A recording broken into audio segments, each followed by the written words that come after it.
आज की वीडियो का टॉपिक बहुत अहम है और मैं आप लोगों को बताऊंगा कि दुआ की ताकत क्या है, दुआ, पावर ऑफ दुआ, यानी कि दुआ की ताकत क्या है, उससे हमें कितने फ़ायदे हासिल होते हैं। ये दुआ मांगने से हमारी जो जायज़ हाजात है वो पूरी कैसे हो जाती हैं, और दुआ जिन लोगों की कबूल नहीं होती है वो किस तरह से दुआ मांगे, ये ज़रूर बताऊँगा इंशाल्लाह। देखें, आप लोगों ने करना क्या है कि दुआ मांगनी है, लाजमी दुआ मांगे अल्लाह ताला से, लेकिन आप दुआ मांगे तो दिल से मांगे। ऐसे एक ये होता है, बाज़ लोग ऐसा करते हैं कि नमाज़ पढ़ी दुआ मांग रहे हैं, अल्लाह मेरा ये काम करवा दे, अल्लाह करवा दे, इस तरह से दुआ मांगी और फिर चले गए, यानी कि ख़त्म हो गई दुआ। लेकिन देखें, मैं आपको एक बात बताऊं, जब तक हमारा यकीन नहीं होगा, कामिल यकीन नहीं होगा, दिलचस्पी नहीं होगी जिस काम में, तो काम नहीं होता। आप भी जानते हैं, वैसे दुनियावी काम में भी यही होता है। तो उसके लिए होता क्या है कि हमें सबसे पहले जो है ना, हमारा ईमान पक्का होना चाहिए। हमें अल्लाह ताला से जो हमें जिस चीज़ की हाजत है, हम अल्लाह ताला से मांग रहे हैं, कोई भी चीज़ है, आपको कोई भी चीज़ ज़रूरत है, आप अल्लाह से मांगते हैं, तो आपको उसके लिए एक तरीक़ा है कि आप उसको दिल से मांगे, अल्लाह से बातें करें, आप रोएं, गिड़गिड़ाएं, अल्लाह से खूब मांगे, अल्लाह पाक ज़रूर नवाजता है। बाज़ लोगों का प्रॉब्लम ये होता है कि वो यह कहते हैं कि यार मेरी दुआ जो है वो कबूल नहीं होती है, नाउज़ुबिल्लाह माज़अल्लाह, ऐसा कहना नहीं चाहिए। आप यकीन करें कि ऐसा अल्फाज जो है ना, ये अल्लाह ताला को बहुत सख्त नाराज़ कर देते हैं। फिर आपको लगता है ना कि यार आपकी दुआ कबूल नहीं हो रही है। दुआ ज़रूर कबूल होती है, जो जायज़ हाजात है आपकी ज़रूर कबूल होती है, लेकिन उस वक्त देखें, वो कुछ ऐसी भी दुआएं होती हैं जो कबूल हो जाती है, लेकिन उनको आपके हक़ में जब बेहतर होता है उसका आपको उस वक्त यानी कि मिलना शुरू हो जाता है। लोग ये चाहते हैं कि अभी दुआ मांगिए और हमारा एक दिन में ही काम हो जाए और उसी वक्त ही हो जाए। तो मेरे हिसाब से जो है इस तरह से दुआ ये सोच कर मांगना ये सही नहीं है। क्योंकि देखें, होता क्या है, हम जब दुआ मांग रहे हैं, हम हर चीज़ में अपना फ़ायदा देख रहे होते हैं, लेकिन अल्लाह ताला जो है हमसे बेपनाह मोहब्बत करता है, बेपनाह हमें चाहता है। अल्लाह ताला हमारे हक़ में जो बेहतर होता है वो करता है, हमारा फ़ायदा सोचता है, अल्लाह पाक हमारे फ़ायदे के लिए करता है, लेकिन हम सिर्फ़ और सिर्फ अपने फ़ायदे का, अपने मफाद का सोच रहे होते हैं। हमें दुआ मांगने के लिए हमें दिलचस्पी, हमारा ईमान कामिल होना चाहिए, कामिल यकीन के साथ हमें मांगना है। अल्लाह ताला से जब हम पक्के यकीन के साथ, कामिल यकीन के साथ मांगेंगे, रोएंगे, गिड़गिड़ाएंगे, अल्लाह ताला से खूब दुआएं मांगेंगे, तो इंशाल्लाह जो आपका जायज़ काम होगा वो ज़रूर पूरा होगा। चाहे अभी हो जाए, अगर आपके हक़ में अभी बेहतर होगा तो फ़ौरन हो जाएगा। आपको लग रहा होगा बाज़ार, यार इस चीज़ की मुझे बहुत नीड है और ये काम हो जाना चाहिए, आपको लग रहा है, मुझे लग रहा है, लेकिन अल्लाह ताला बेहतर जानता है कि वो हमारे हक़ में बेहतर है ये नहीं है वो काम। अगर हक़ में बेहतर होगा तो काम हो जाएगा, अगर हक़ में बेहतर नहीं होगा तो नहीं होगा। अब बात आ जाती है कि दुआ जो है वो किस तरह मांगनी है। दुआ जो है, हमें ये याद रखिएगा कि दुआ जो है हमें बच्चों की तरह फूट फूट कर मांगनी है। और दुआ का सबसे बेहतरीन तरीक़ा जो है ना, आपने रो कर, गिड़गिड़ा कर, फूट फूट कर, रोन कर मांगने से आपको, यानी कि आपकी दुआ कबूल होती है, अल्लाह पाक दुआ कबूल फरमाता है।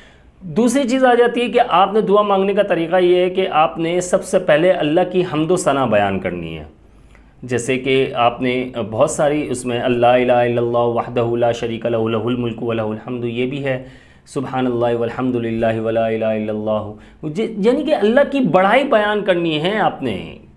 सही है, अल्लाह की बड़ाई बयान करनी है आपने। फिर इसके बाद दरूद शरीफ पढ़ना है, इसके बाद आपने इस्तग़फ़ार पढ़ना है, इस्तग़फ़ार 3 बार पढ़ लिया आपने।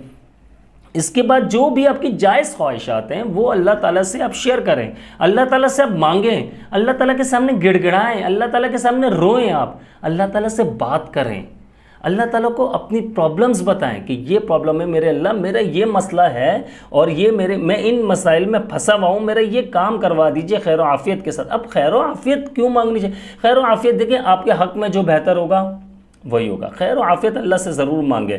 हर चीज़ ये ना सोचे कि मेरी ये दुआ कबूल नहीं हुई, वो वाली तो हो गई, ये वाली दुआ कबूल नहीं, यार ये पता नहीं क्यों नहीं हुई है, मेरी दुआ कबूल नहीं हो रही है। ऐसे अल्फाज जो है अल्लाह ताला को सख्त नापसंद है, अल्लाह ताला को नाराज़ कर देते हैं। देखिए, कुरान शरीफ में अल्लाह ताला फरमाता है, कुल या इबादियल्लज़ीना असरफ़ू अला अनफुसिहिम ला तक़नतू मिर रहमतिल्लाह इन्नल्लाहा यग़फ़िरुज़्ज़ुनूब जमीआ इन्नहु हुवल गफ़ूरुर रहीम। ए मेरे पैगंबर, मेरी तरफ से लोगों को कह दीजिए कि ए मेरे बंदो, जिन्होंने अपनी जानों पर ज्यादती की, खुदा की रहमत से नाउम्मीद न होना। खुदा तो सब गुनाहों को बख्श देता है और वो तो बख्शने वाला मेहरबान है। अब ये कुरान शरीफ की आयत है, सूरह ज़ुमर की आयत है, आयत नंबर 53 है। आप इस बात से आइडिया लगा लीजिए कि यार अल्लाह ताला जब ये फरमा रहा है, कुल या इबादियल्लज़ीना असरफ़ू अला अनफुसिहिम ला तक़नतू मिन रहमतिल्लाह, ए पैगम्बर मेरी तरफ से लोगों को कह दीजिए कि ए मेरे बंदो, जिन्होंने अपनी जानों पर ज़्यादती की, यानी हमने अपने जान पर जुल्म किया, हम अपने साथ खुद गलत कर रहे होते हैं। बाज़ लोग कहते हैं ना कि यार मेरा बिज़नेस नहीं चल रहा, मेरे साथ ये प्रॉब्लम है, ये प्रॉब्लम है। हम ये नोट नहीं करते, हम ये देखते नहीं कि गलती कहाँ पर है, सब कुछ अपने एम्प्लॉयज़ पर छोड़ देते हैं। हमारी गलती कहाँ पर है? हमने उस पर टाइम दिया, हमने उस पर तवज्जो दी, हम क्या उसका लॉस प्रॉफिट देख रहे हैं, नहीं देख रहे हैं, हम कहाँ पर, हमारी मेहनत कितनी है इसमें, हम नहीं देख रहे होते। हम इसी तरह से अपनी ज़िंदगी के मामलात और हम अपनी जानों पर जो जुल्म कर रहे होते हैं, हम हर वक्त गुनाह की तरफ होते हैं, हम इस्तग़फ़ार की तस्बीह नहीं पढ़ते, हम सिर्फ मुँह से ये अल्फाज कह रहे होते हैं कि यार मेरी दुआ कबूल नहीं हो रही है। तो भाई ये आप इस बात को समझें कि दुआ कबूल होने के लिए आपको अल्लाह ताला से मांगना है, तो आपको बच्चों की तरह फुट फुट कर रोना होगा, आपको गिड़गिड़ाना होगा, आपको नमाज़ अदा करनी होगी। दुआ का सबसे बेहतरीन टाइम जो है वो आपको मालूम होना चाहिए, और चलते फिरते भी दुआ मांग सकते हैं आप। ऐसा नहीं है कि आप एक टाइम, भाई देखें, आपने नमाज के बाद दुआ मांगे, आप इसके बाद आपको मेरे हिसाब से पर्सनली, देखें बाज़ लोगों का अलग वो होता है, मेरे हिसाब से तहज्जुद बेहतरीन टाइम है। उस वक्त रात का तीसरा पहर जो होता है उसमें आप दुआ मांगे हल्की सी नींद लेने के बाद, और आप उठकर जब दुआ मांगते हैं, आप नवाफिल अदा करते हैं, जो अल्लाह पाक तौफीक दे आपको। नवाफिल नहीं पढ़ सकते, तहज्जुद की हिम्मत नहीं है, आप दुआ मांग ले बैठकर, लेकिन कोशिश करें तहज्जुद हो जाए तो मज़ा आ जाएगा, सोने पे सुहागा, ये वाली कहानी है। लेकिन उससे ये बेनिफिट्स होते हैं, ये फ़ायदे होते हैं कि अल्लाह ताला उस वक्त हर बात आपकी सुन रहा होता है, वो खुद कह रहा होता है, खुद फरमा रहा होता है कोई मुझसे मांगने वाला। हम उस वक्त नहीं मांगते, हमारी गलती है ये, हमारी कोताही है ये। हमें तो बस ऐसे जल्दबाजी में अल्लाह से मांगना है कि अल्लाह मेरा काम करवा दे, बस ये करवा दे ताकि मैं बस जल्दी से मैं अमीर हो जाऊं, मैं ये हो जाऊं। हमारा सिर्फ एक मकसद रह गया। देखो एक बात समझाता हूं, जो छोटे देख रहे हैं वीडियो को वो अच्छे से समझेंगे, और जो बड़े देख रहे हैं वो भी समझ जाएंगे। इंसान को, हर इंसान को पैसों की ज़रूरत है, चाहे आप हो, चाहे मैं हूँ, चाहे कोई भी इंसान हो। लेकिन देखिए एक बात याद रखिएगा कि उम्र का एक हिस्सा ऐसा होता है जिसमें आदमी को सुकून चाहिए होता है, चाहे वो यानी कि मर्द है या औरत है, सुकून चाहिए होता है। पैसा तो चाहिए होता है, पैसा तो ज़िंदगी का एक बहुत ज़रूरी एक वो बन चुका है, लेकिन सुकून चाहिए होता है जिसे कहते हैं हम दिमागी सुकून। दिमागी सुकून यानी टेंशन फ्री लाइफ चाहिए हमें। आज आप देखें मोटिवेशनल स्पीकर्स जो हैं वो तकरीबन आप देखें हज़ारों वीडियोस उनकी पड़ी हुई हैं, अपलोड पे अपलोड होती जा रही है। हर एक नया मोटिवेशनल स्पीकर आकर वो इस टॉपिक पे बात करता है कि टेंशन फ्री लाइफ कैसे गुजारें या चेंज कैसे करें अपनी लाइफ को। क्यों बना रहे हैं वो? क्योंकि इसकी डिमांड है मार्केट में। क्यों डिमांड है भाई? हर बंदा टेंशन में आ चुका है, उसकी ज़िंदगी एक उसको मज़ा ही नहीं आ रहा। जिसके पास करोड़ों रुपया उसको भी रात को नींद नहीं आ रही, जिसके पास एक रुपया नहीं है उसको भी नींद नहीं आ रही यार। उसकी वजह यही है कि हम लोगों ने अपनी ज़िंदगी से, पैसा तो चलो नहीं है मान लिया आपके पास, अगर जिनके पास पैसा उनकी बात नहीं कर रहा हूँ, जिनके पास नहीं है उनकी बात कर रहा हूँ मैं, नहीं है पैसा मान लिया, लेकिन सुकून है आपकी ज़िंदगी में? अब अपने आप से सवाल करेंगे।